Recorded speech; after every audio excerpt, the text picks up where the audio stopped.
కార్యములు, అపోస్తుల కార్యములు. చూడండి, ఆ పుస్తకం పేరేంటి చెప్పండి? ఏంటి?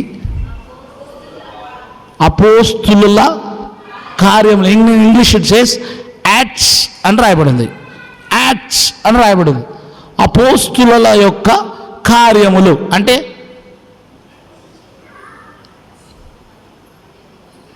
వారు చేసిన పనులు. ఇంకా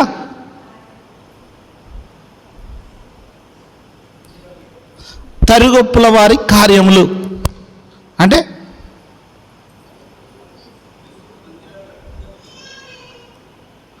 ప్రభాకర్ కార్యములు అంటే చర్యలు, వారు చేసిన పనులు, వారు చేసిన పనులు.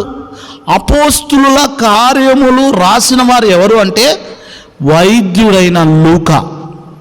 వైద్యుడైన లూకా. మీరు చూడండి, మొదటి వచనంలో ఆయన కోట్ చేస్తూ ఒక మాట రాస్తాడు. ఎవరికి రాశాడంటే థియోఫిలా అని రాయబడుతుంది. చదవండి మొదటి వచనం, చదవండి మొదటి వచనం, చదవండి చదువు.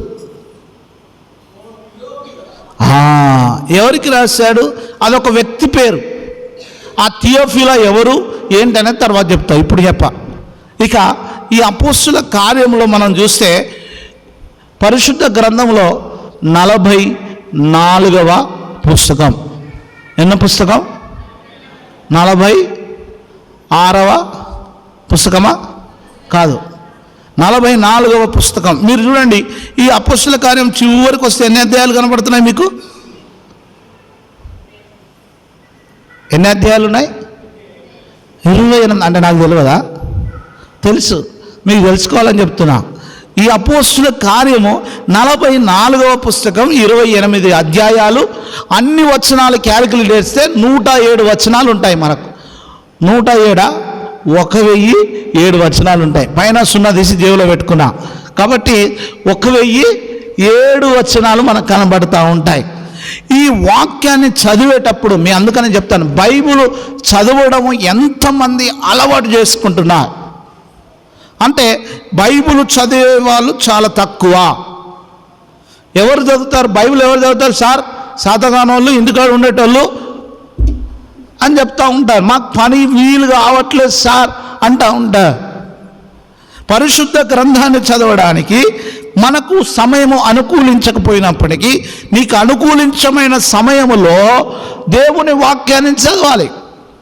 దౌర్భాగ్యం ఏంటంటే, మీకు ప్రశ్న అడుగుతా, ఎంతమంది ఇంట్లో క్యాలెండర్ ఉంది? చేయి పైకి ఎత్తండి. ఈరోజు డేట్ ఎంత? ఈరోజు వాక్యం ఏంది? జనవరి రోజు మాత్రం నాకు క్యాలెండర్ కావాలి, నాకు క్యాలెండర్ కావాలి, నాకు క్యాలెండర్ కావాలి, నాకు క్యాలెండర్ కావాలి. 7వ తారీఖు ఏం వాక్యం ఉందాడా?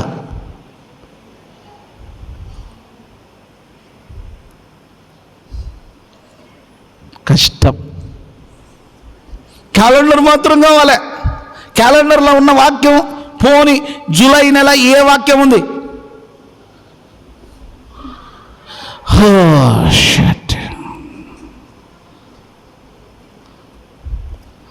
క్యాలెండర్ మాత్రం కావాలి. వాక్యము మన మనస్సులో, మన హృదయాల్లో ఎందుకు ఉండట్లేదు? ఎవడన్నది ఇట్టాడు అనుకో, అది ఏడుంటుంది? లాకర్లో. బ్యాంకులో లాకర్లు ఉంటాయి చూడు, ఆ లాకర్లో ముద్రేసి, సీలేసి, స్టాంప్ వేసి అక్కడే ఉంటుంది. కానీ వాక్యం ఎందుకు ఉంటుంది? రైట్, మంచిది. మీరు నా బిడ్డలు మంచోళ్ళు, 100 రోజులలో చాలా పర్ఫెక్ట్ అవుతారని నేను అనుకుంటున్నాను. ఈ సమయంలో దేవుని వాక్యాన్ని చదువుకున్న అపోస్తుల కార్యం 24వ అధ్యాయం 16వ వచనాన్ని చదువుదాం. 16వ వచనాన్ని ఎవరైనా స్పష్టంగా మైక్ తీసుకొని చదవండి. ఎందుకంటే దేవుని యొక్క వాక్యము చాలా అమూల్యమైనటువంటి వాక్యం. చదవండి, మైక్ తీసుకొని చదవండి నాన్న. మైక్ ఇవ్వు బేటా, మైక్ ఇవ్వు. అక్కడ ఉంది, మీ దగ్గర ఉందంట మైక్. ఎవరి దగ్గర ఉంది? రైట్, ఇక్కడ సరిత చదువుతుంది. చదవమ్మా, గట్టిగా చదువు. ఈ విధమున రాలే. నేను దేవుని ఎడలను మనుష్యుల ఎడలను ఎల్లప్పుడూ నా మనస్సాక్షి నిర్దోషమైనదిగా ఉండునట్లు అభ్యాసము చేసుకొనుచున్నాను. పరిశుద్ధుడా, ప్రేమ కలిగిన తండ్రి, చదువుబడిన నీ వాక్యమును బట్టి నీ సన్నిధిలో ప్రార్థిస్తూ ఉన్నాం.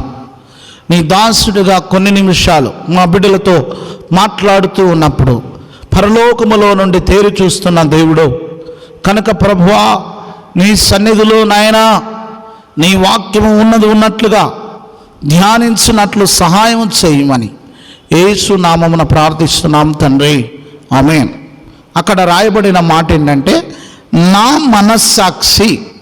అందరూ చెప్పండి, ఏ సాక్షి? ఎంతమందికి ఉంది మనస్సాక్షి? ఉందా? ఉందా? చెప్పండి, నా మనస్సాక్షి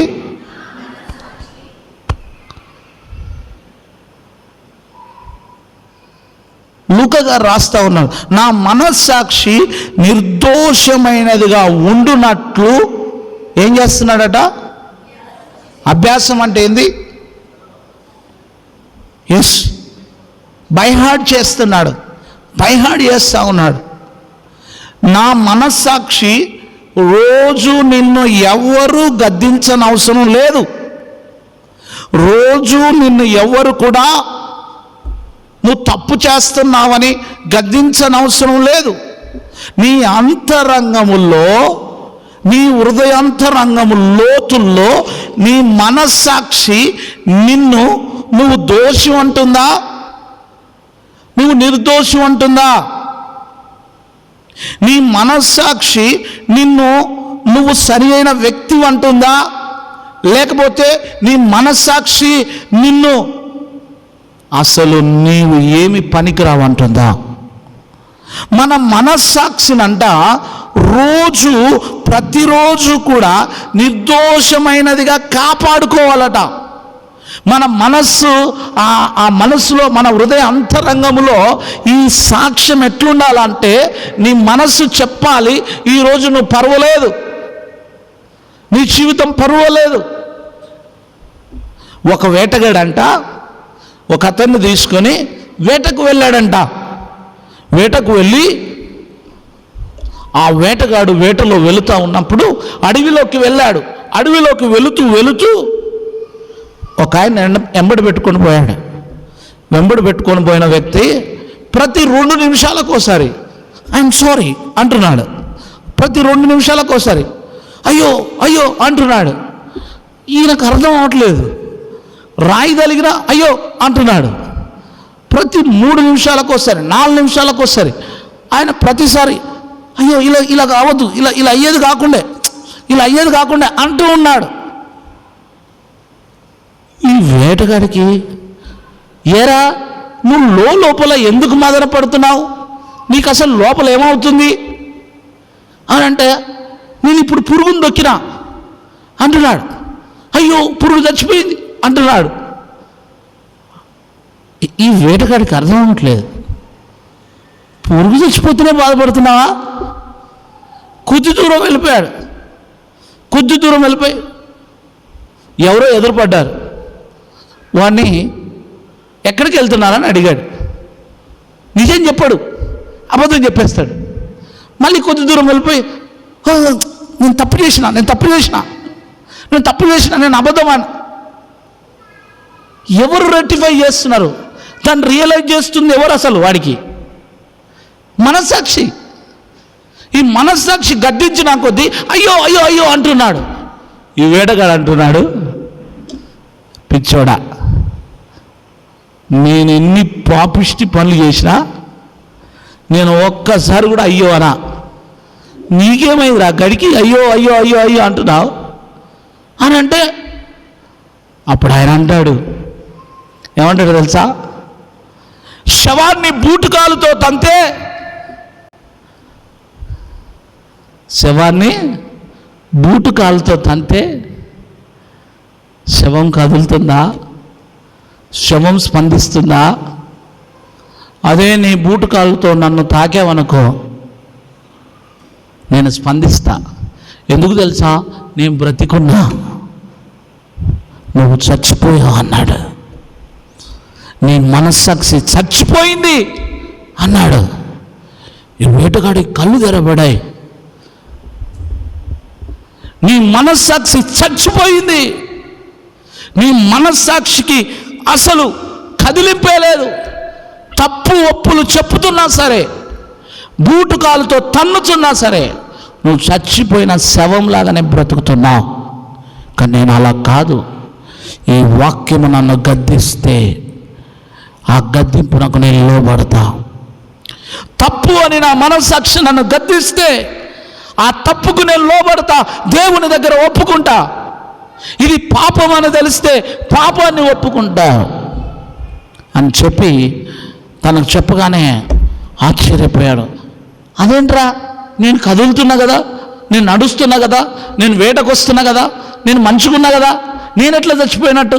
అంటే నీ మనస్సాక్షి ఉన్నదే లోపల అంతరంగంలో చచ్చిపోయేది. ఆ మనస్సాక్షికి అయ్యో అని కూడా అనలేకపోతున్నాను. నేను అంటున్నాను ప్రియులారా, భక్తి చేస్తున్న మన జీవితాల్లో, ప్రార్థన చేస్తున్న మన జీవితాల్లో, దేవుని సన్నిధిలో మొరపెడుతున్న మన జీవితాల్లో ఎక్కడ ఒక యారో మార్క్ నీ అంతరంగంలో నువ్వు పాపము చేశావు అని గద్దించినప్పుడు దానికి నువ్వు స్పందిస్తున్నావా? నీ మనస్సాక్షి నీ మీద తప్పని చెప్పినప్పుడు ఆ తప్పును ఒప్పుకోవడమే మనస్సాక్షిని నిర్దోషంగా కాపాడుకోవడం. చెప్పట్లు కొడదాం. మనస్సాక్షిని నిర్దోషంగా కాపాడుకోవడం. ఇట్ ఈస్ రాంగ్ అని చెప్పింది అనుకో, ఇమ్మీడియట్గా ఐఎమ్ సారీ గాడ్. కానీ ఈరోజు పరిశుద్ధ గ్రంథంలోనూ ఒక ఉపమానాన్ని మనం చూద్దాం. మత్తయి సువార్త 21వ అధ్యాయము 28 నుండి 21వ అధ్యాయం 28 నుండి 32వ వచనం వరకు మనం చదువుకుందాం. మీకేమి తోచుచున్నది? 21వ అధ్యాయము 28 నుండి 32వ వచనం వరకు. మత్తయి సువార్త 21వ అధ్యాయము 28 నుండి 32వ వచనం వరకు చదువునానా?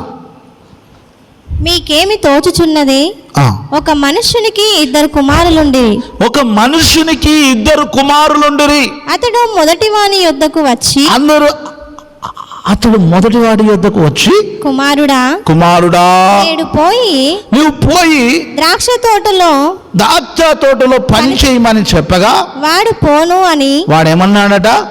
పోను అని ఉత్తరం ఇచ్చాను. కానీ పిమ్మట మనస్సు మార్చుకొని పోయాను. అందరు ఆ మాట అండర్లైన్ చేసుకోండి. పోను అన్నాడు, కానీ పిమ్మట ఏం చేశాడు? ఏం మార్చుకుని ఏం చేశాడు? పోయాడు. రైట్, నెక్స్ట్ అట్లా కంటిన్యూ చేశాడు. అతడు రెండవ వాని యొద్దకు వచ్చి ఆ ప్రకారమే ఏం చెప్పాడు? నువ్వు పోయి ద్రాక్ష తోటలో పని చేయమని చెప్పగా వాడు అయ్యా పోదును అనను కానీ వాడు పోలేదు. ఈ ఇద్దరిలో ఎవడు తండ్రి ఇష్ట ప్రకారము చేసిన వారని వారిని అడిగాను. అందుకు వారు మొదటివాడే అనేది యేసు సుంకరులను వేశ్యలను మీకంటే ముందుగా దేవుని రాజ్యములో ప్రవేశించుదురని మీతో నిశ్చయముగా చెప్పుచున్నాను. యోహాను నీతి మార్గమున మీ యొద్దకు వచ్చెను, మీరు అతన్ని నమ్మలేదు. అయితే సుంకరులు వేశ్యలు అతను నమ్మిరి, మీరు అది చూచి అతని నమ్మునట్లు పశ్చాత్తాపడకపోతారు. ఇది నామకార్థపు క్రైస్తవ కుటుంబాల్లో జరుగుతున్నటువంటిది. ఒక తండ్రికి 2 కుమారులు ఉన్నారు. మనస్సాక్షి ఎలా పనిచేస్తుందో ఈ ఉపమానాన్ని మన మనసులో ఆలోచన చేద్దాం. ఒక తండ్రికి 2 కుమారులు ఉన్నారు. ఆ తండ్రి మొదటి వాని దగ్గరికి వచ్చి నానా డాడీ, ఇదిగో నీవు పోయి ఈరోజు మన ద్రాక్ష తోటలో పని చేయి అని చెప్పాడు. వాడు అన్నాడు, నేను పోను అన్నాడు. ఏమైందో కాసేపు పోను అన్నాడు, కానీ తండ్రి అన్న మాట తన చెవులలో మెదులుతూ ఉంది. తండ్రి అన్న మాట తన చెవులలో మెదులుతూ ఉంది, తన మైండ్లో మెదులుతూ ఉంది, తన హార్ట్లో ఇంజెక్ట్ అయిపోయింది. తన తండ్రి అన్న మాట మనస్సాక్షి చెప్తూ ఉంది, అరే పిచ్చోడా, తండ్రి చెప్తే పోను అంటావా? నీ మనస్సు మార్చుకో. ఎవరు చెప్తున్నారు? ఈ జడ్జిమెంట్ ఎవరు ఇస్తున్నారు? నీ మనస్సాక్షే. నీ మనస్సాక్షి చెప్పింది, నువ్వు తండ్రి మాటకు అవిధేయత చూపించావు, మార్చుకో. నీ మనసు మార్చుకో, వెళ్ళు, పనికెళ్ళు అని చెప్పారు. ఎప్పుడైతే మనస్సాక్షి గద్దించిందో పక్కన పనికి వెళ్ళిపోయాడు. రెండో వాడు దగ్గరికి వచ్చా, నానా, డాడీ నువ్వు వెళ్ళి మన ద్రాక్ష తోటలో పని చేయిపో. ఓకే డాడీ వెళ్తాను అన్నాడు, కానీ తిన్నాడు, పడుకున్నాడు.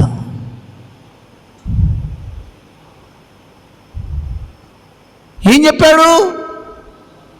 పోతానన్నాడు, కానీ ఇక్కడ ఏం చేస్తున్నాడు? పడుకున్నాడు. పోతాను అని నోటితో చెప్పాడు, కానీ శరీరం మాత్రం అక్కడే ఉంది. చేనులో కోతులు పడ్డాయి, నక్కలు పడ్డాయి, చేదంతా పాడైపోతుంది, కానీ వీడు పడుకున్నాడు. వీడు మనస్సాక్షి చంపుకున్నాడు.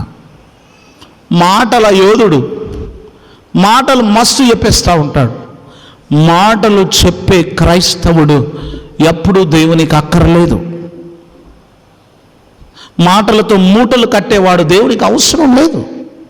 ఈ మనస్సాక్షి గద్దించదే. మొదటివాడు ఏం చేశాడు? మనస్సాక్షి గద్దించగానే, అయ్యో నేను వాక్యాన్ని జాగ్రత్తగా పరిశీలన చేస్తే, ప్రియులారా మీరు గమనించండి, పాపి అయిన మనుషుడే మొదటిగా దేవుని రాజ్యంలో ఉన్నాడు. ఏంటి? నేను రోజు బైబిల్ చదివేది, రోజు మందిరానికి వచ్చేది, రోజు దేవుని ఆలయంలో ఉండేది కదా, మరి నేనెందుకు లేనంటే నువ్వు చెప్తున్నావు కానీ చెయ్యట్లేదు. నీ మనస్సాక్షిని చంపుతున్నావు. అలా ఎంతమంది సేవకులు ఉన్నారో, అందులో ఎంతమంది యాజకులు, ఎంతమంది సంఘ విశ్వాసులైన వారు ఉండొచ్చు. నేను చెప్తున్నాను ప్రియులారా, ఈరోజు ఒక అద్భుతమైనటువంటి ఫీల్డ్ ఫెలోషిప్లో చెప్తున్న సాక్ష్యం ఏంటో తెలుసా? ఇదిగో ఒక్కరోజు ప్రార్థన పెడితేనే మాకు పబ్లిక్ రాడు, ఒక్కరోజు ప్రార్థన చేస్తేనే అసలు వస్తారో రాదు. ఎలాంటి సాధ్యం ఈ 100 రోజులు అన్నారు.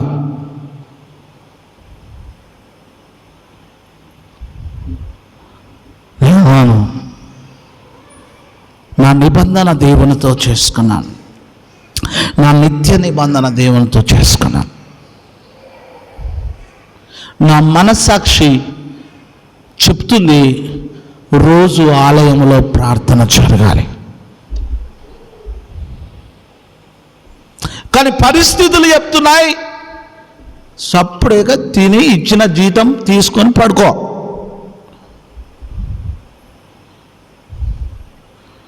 జాబ్ లాగా చెయ్యి, come go preach and that's it. నా ఆత్మ చెప్తుంది ఇంతకంటే దౌర్భాగ్య పని వేరే లేదు. నా మనస్సాక్షి చెప్తుంది ఈ ఆలయంలో ప్రార్థన చేయాలి, ఈ ఆలయంలో ప్రార్థన ఆలయంగా ఉండాలి. నా ఆలయము దేవుని సన్నిధిలో ప్రార్థన ఆర్తనాదాలు వినబడాలి. బైక్ మీద ఇలా వస్తూ ఉన్నాను, ఒక అన్యుడు నన్ను ఆపాడు. సార్ కొత్త పాస్టర్ మీరేనా అని అడిగాడు. పరిచయం చేసుకున్నాను. అవును సార్ నేనాను. సార్ రోజు మైక్ వినబడుతుంది, ఎంత చక్కగా పాటలు పాడుతున్నారన్నాడు. చప్పట్లు పడతాం, ఎంత చక్కగా రోజు వినబడుతున్నాయి పాటలు, ఎంత చక్కగా వాక్యం వినబడుతుంది. నేను 2 వైపులా 2 వీలర్ వేసుకొని తిరిగాను. ఈరోజు 2 వైపులా పాటలు వినబడుతూ ఉన్నాయి. మన స్వరాలు దేవుని సన్నిధికి వెళ్ళినప్పుడు నేను అంటున్నాను, మీరు ఒక నిబంధన చేసుకోండి. ఈ రోజు నుండి నేను కరెక్ట్ 50 డేస్ నేను ఆలయాన్ని విడిచిపెట్టను. ఒక అప్లికేషన్ దేవుని దగ్గర, ఒక వైట్ పేపర్ తీసుకోండి, దేవుని దగ్గర తీసుకొచ్చి, ఇదిగో ఈ 100 రోజుల సమయంలో నేను ప్రార్థన చేస్తున్నాను. నా అప్పులు తీర్చబడాలి, నాకు ఉద్యోగం రావాలి, నాకు సంతానాన్ని దేవుడు ఇవ్వాలి, నా ఇంట్లో నెమ్మది కలగాలి, అన్నదమ్ముల మధ్యలో సమాధానం కలగాలి. కొన్ని పాయింట్స్ రాసుకో, ఆ పేపర్ని బైబిల్లో పెట్టుకో, రోజు ఆలయానికి రా, ప్రార్థన చెయ్యి. ఒక్కసారి కాపోయినా నా దేవుడు నీ మనస్సాక్షిని చూసిన దేవుడు ఆ క్రియను జరిగించి నీ చేతులు పెట్టేస్తాడు. చప్పట్లు కొడదాం, దాన్ని జరిగిస్తాడు. ఒక్కసారి ప్రభువుని అడుగుతున్నప్పుడు, ప్రభువును స్తుతిస్తున్నప్పుడు, ఇదిగో ఆ కుమారుడు మాత్రం, ఏ కుమారుడు అండి తండ్రి ఇష్ట ప్రకారం చేశాడు? మనస్సాక్షికి లోబడిన వాడు. కొంతమందికి ప్రేయర్ వినబడగానే, మైకి వినబడగానే ఉలికి వస్తుంది చర్చికి పోవాలనే. అట్లా ఎంతమందికి అనుభవం అయిందో నాకు తెలియదు. నిజంగా చెప్తున్నా, నువ్వు దేవుని యొక్క ప్రత్యక్షతను అనుభవించిన వాడు.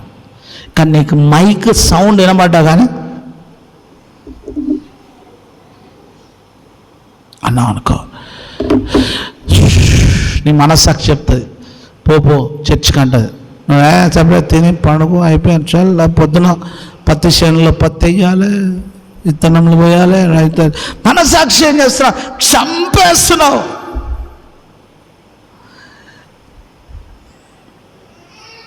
పరిచయలు చాలామంది ఆయన దగ్గరికి వచ్చారు. పరిచయలు, జీసస్ నువ్వు చేస్తుంటే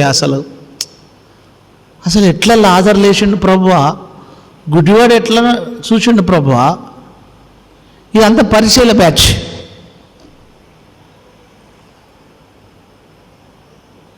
నో, బైబిల్ వాక్యం సెలవిస్తుంది. 7వ అధ్యాయం 21వ వచనం, మత్తయి సువార్త చదవండి. మత్తయి సువార్త 7వ అధ్యాయం 21వ వచనం. 7వ అధ్యాయం 21వ వచనం. ప్రభువా ప్రభువా అని నన్ను పిలుచు ప్రతివాడు పరలోక రాజ్యములో ప్రవేశించడు గాని పరలోకమందున్న నా తండ్రి చిత్త ప్రకారము. ఈ ఇద్దరిట్లలో ఎవరు తండ్రి చిత్తాన్ని చేశాడు? మొదటివాడా, రెండవ వాడా? నేను మొదటి వాడను అనాలి. ఎవరు మీరు? మొదటి వాడను. మొదటి వాని స్థానములో నీవు ఉండాలి, మొదటి వాని స్థానములో నీవు ఉండగలగాలి. నీ మనస్సాక్షి ఈ రోజు నుండి ఒక తీర్మానం చేసుకోండి. నాకు ఇంకా 7 నిమిషాల కాల వ్యవధి ఉంది, 8:58 క్లోజ్ చేస్తా అని చెప్పాను. చూడండి, ఈ రోజు నుండి నీ మనస్సాక్షి మైకి పెట్టగానే దేవుని మందిరానికి గొమ్మన్నదా, పరిగెత్తుకొని రావాలంతే. బకెట్ ఉంది, కూర ఉండాలి, మటన్ ఉండాలి, చికెన్ ఉండాలి, ఉండాలి. మరి వండపోతే తప్పదు కదా. పురుషులారా, ఈరోజు హెవీ వర్క్ అయింది సార్. అయితే నీ మనస్సాక్షి చెప్తుంది, పర్లేదు కాస్త దేవుని ఆలయానికి వెళ్ళు. నేను చెప్తున్నా, నీ మనస్సాక్షే నీ దేవుడు. చప్పట్లు కొడదాం. నీ మనస్సాక్షే నీ దేవుడు, నీ మనస్సాక్షే నీ దేవుడు. అప్పుడు మైకల్ మాట్లాడుతా, అన్న ఈ వారం రాలే, నా మనసు బాగాలేదు అంటాడు. ఏదో కోల్పోయినట్టుగా అనిపిస్తుంది. అట్లా చాలామంది ఉన్నారు. ఈ వారము దేవుని ఆలయానికి రాకపోతే నీ మనస్సు ఎంత గద్దిస్తుందో తెలుసా? కోర్టులో నిలబెట్టి అడుగుతుంది. ఆ కోర్టు నీవే, నీకే ఉంటుంది అక్కడ కోర్టు. నీ అంతరంగమే ఒక కోర్టు. ఆ సెక్షను వేరే ఉంటుంది, ఆ సెక్షన్. కాబట్టి నీ మనస్సాక్షి రోజు ఒక అభ్యాసం చేయాలి. మనం ఈ రోజు నుండి ఏం అభ్యాసం చేయాలి తెలుసా? ఏ రోజు ఆ రోజు నీ మనస్సాక్షి మాట వినాలి. అందరు చెప్పండి, ఎవరి మాట వినాలి? నేను చెప్పే మాట మనస్సు మాట కాదు. ఏ మాట అంటున్నా? మళ్ళీ చెప్తాను, మనస్సాక్షి. నీ మనస్సాక్షి ఏం చెప్తుంది తెలుసా? కొన్నిసార్లు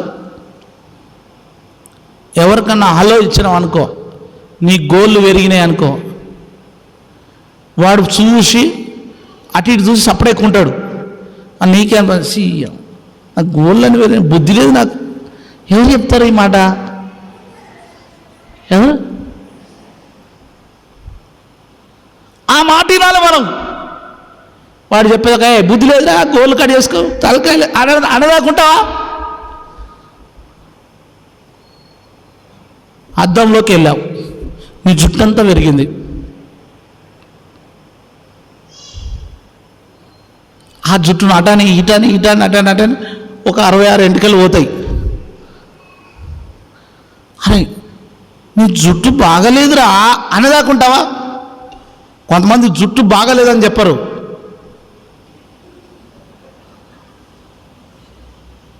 అప్పుడు నీ మనసాక్షి ఏమంటది? ఏదో తేడా ఉంది నాగిరా, ఏదో తేడా కొడుతుంది. అప్పుడు అద్దంలోకి వెళ్ళి చూసుకుంటావు, ఓ నా జుట్టు బాగలేదు, అది ఎక్కడ పోవాలి నేను?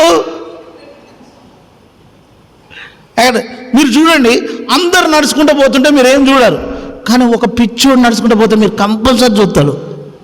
ఎందుకు? వాడిని చూసినప్పుడు నీ మనసాక్షి చెప్తుంది, చూడని బట్టలు, చూడని నెత్తి, చూడని కాళ్ళు, చూడు అని తలకాయ, ఎట్లుంది చూడు అంటూ ఉంటారు. నీ మనస్సాక్షి చెప్పగానే స్టాండర్డ్ ఇస్. అది మామూలుడు పోయిన అనుకో, పోనిది పోతే నాగే అట్లా. నీ మనస్సాక్షి. మీరు చూడండి, నీ బెస్ట్ జడ్జ్ ఎవరు తెలుసా? నీ మనస్సాక్షి. ఉదయం లేవలేదని చెప్పిన అనుకో, నీ మనస్సాక్షి చెప్తుంది లేరాదు అని అన్నాడు. నీ బాడీ చెప్తుంది సప్పుడేక పండుకో అంటది. కానీ నీ మనస్సాక్షి చెప్పింది వింటావా? వినమా? అసలు మనస్సాక్షి. మీరు ఎప్పుడన్నా చూడండి, మీ ఇంట్లో మంచి అన్నం వండిరు అనుకో, మటన్ వండిరు అనుకో, మంచి టేస్టీ కర్రీ వండిరు అనుకో, కడుపు చెప్తుంది తినని, ఆ కడుపు చెప్తుంది వద్దని, నాలుక చెప్తుంది కానీ లోపలికి ఏముంది? టేస్ట్. కడుపు నిండినా సరే అటు ఇటు మెసిలి.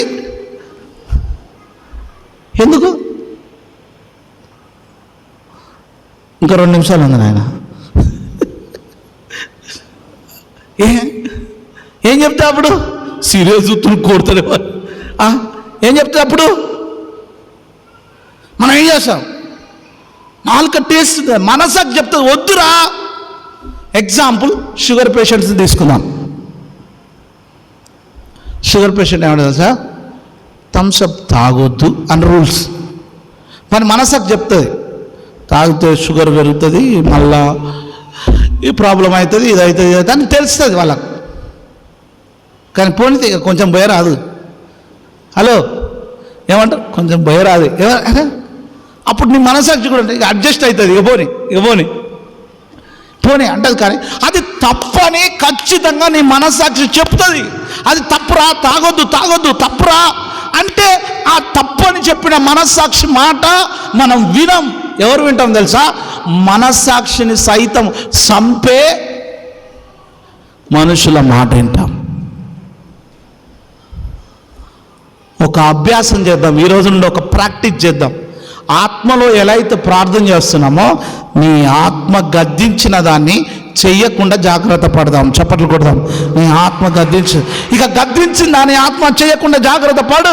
ఈ రోజు నుండి గద్దించిన ఆత్మ ఇదిగో చెప్తుంది, ఇది చేయొద్దు. కొంతమంది ఏమనుకుంటారు తెలుసా? సెల్ ఫోన్ తీసుకో, రేపటి నుండి ఫోనే చూడొద్దు అని అనుకుంటారు. ఏం చేస్తారు? రోజు అదే చూస్తారు. ఇక అనుకుని ఏమనుకుంటారంటే రేపటి నుండి ఫోన్ చూడొద్దు అని అనుకున్నారు కదా, అంటే నేను చూస్తలేనేమో అని మర్చిపోయి మళ్ళీ చూస్తూ ఉంటారు. అనుకున్నా కదా, అనుకుంటాడు మళ్ళీ చేస్తాడు. అంటే నీ అనుకున్న దాన్ని పదే రిపీట్ చేస్తూ ఉంటాం. కానీ మనసాక్షి చెప్తే తప్పు బిడ్డ, తప్పు చేయొద్దు. ఈ నేరారోపణ నీ హృదయాన్ని గద్దించిన దాన్ని నువ్వు చేయకూడదు. నీ మనస్సాక్షి గద్దించిన దాన్ని నువ్వు చేయకూడదు. అందుకే భక్తుడైన ఇదిగో అపోస్తుల కార్యములలో వైద్యుడైన లూకా రాస్తా ఉన్నాడు. ఏమంటాడు తెలుసా? ఇదిగో ఏమన్నాడు ఆ మాట చదువు. నా మనస్సాక్షి 16వ వచనం, అందరూ అండర్లైన్ చేసుకోండి. అపొస్తలుల కార్యం 24:16. నా మనస్సాక్షి ఎలా ఉండాలి? రేపటి నుండి ఎలా ఉండాలి నా మనస్సాక్షి? 9 గంటలకు చర్చ్ అని మనస్సాక్షి చెప్తుంది. అందులో 9 o'clock చర్చ్, 9 o'clock చర్చ్ అని మనస్సాక్షి చెప్తుంది. వాట్సాప్ చూసినా తెలుస్తుంది. కానీ నువ్వేమంటావు తెలుసా? ఫస్ట్ పని, తర్వాత చర్చ్ చెప్తావు. అది ఎవరు చెప్పాలని అవసరం లేదు, నీ మనస్సాక్షి చెప్తుంది. Speak to your spirit inside of the consequence, దాని అంతరంగంలో.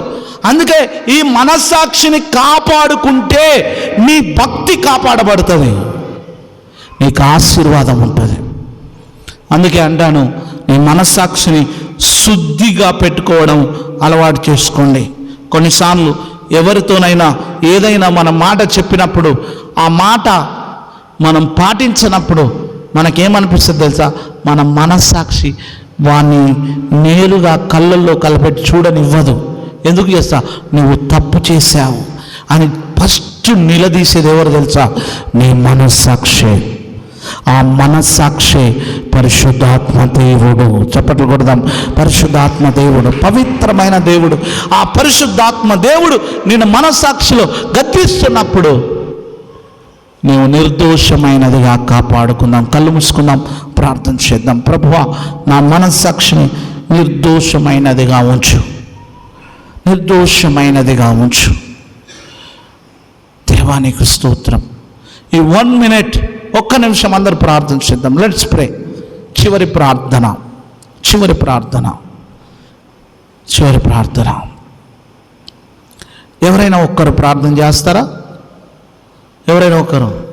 నిజంగా ఇక్కడ కూడా మనం ఆలోచన చేద్దాం. బిడ్డ, నీ మనస్సాక్షి చెప్తుంది ప్రార్థించమని, కానీ నువ్వేం చేస్తావు తెలుసా? దిక్కులు చూస్తావు.